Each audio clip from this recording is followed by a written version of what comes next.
சொர்க்கம் என்பது நமக்கு சுத்தம் உள்ள வீடுதான். சுத்தம் உள்ள வீடுதான். சொர்க்கம் என்பது நமக்கு சுத்தம் உள்ள வீடுதான்.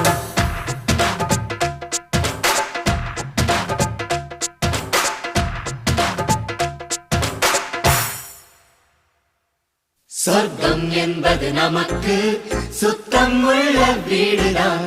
சுத்தம் என்பதை மறந்தால் நாடும் குப்பை மேடுதான். சொர்க்கம் என்பது நமக்கு சுத்தம் உள்ள வீடுதான்.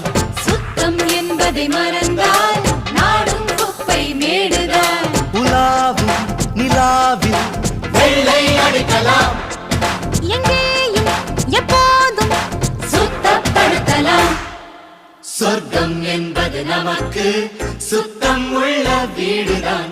சுத்தம் என்பதை மறந்தால்